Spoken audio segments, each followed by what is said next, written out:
Nagdesisyon munang wag makialamang Philippine National Police o PNP sa pagpapalabas kay Kingdom of Jesus Christ Pastor Apollo Quiboloy. Kasabay ito ng paglalabas ng sumbina ng Senado para imbitahan si Quiboloy sa pagdinig. Ang detalye sa report ni Benji Durango.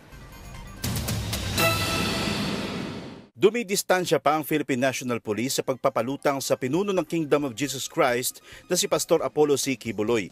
Ito'y matapos na maglabas ng sumbina ng Senado para imbitahan siya sa gagawing hearing sa March 5. Sabi ng PNP, kung sakaling no-show pa rin si Quiboloy, buo naman ang otoridad ng Senado para dalhin ito sa pagdinig. But the PNP will, for the meantime, will not interfere for now kasi wala pa naman pong official request na nanggagaling po sa Senate, and since the subpoena power po is exercise of authority of the Senate, and ibigay po natin sa kanila yon. Sa ruling kasi ng Senado, kapag ang iniimbitahan ay nasa Metro Manila lang, Senate Sergeant-at-Arms o deputies nito ang nagdadala ng subpoena. Kung nasa probinsya naman, maaari na lang hingi ng tulong ng pulis para ihain ito. Pero nagtatago pa umano si Quiboloy dahil sa banta sa kanyang buhay at ang sabi niya ay pag-hunting sa kanya ng Estados Unidos.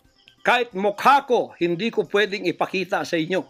Nasa 43 kaso ang kinakaharap ni Quiboloy sa US, na ang ilan ay may kinalaman sa sex trafficking, fraud and coercion, sex trafficking of children, conspiracy at bulk cash smuggling.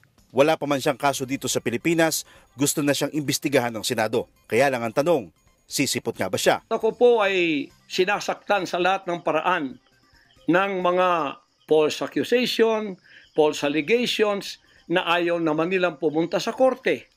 At pagkatapos, ayaw din nilang ipaharap itong mga false accusers na pinaggagawa nila to destroy my reputation. Para sa PNP, wait and see daw muna. Baka kasi bigla namang lumutang. Pero kung wala talaga, saka lang sila kikilos kapag utos na ng Senado. In case there is a official request from the Senate for the service of that subpoena, then the PNP is ready to provide.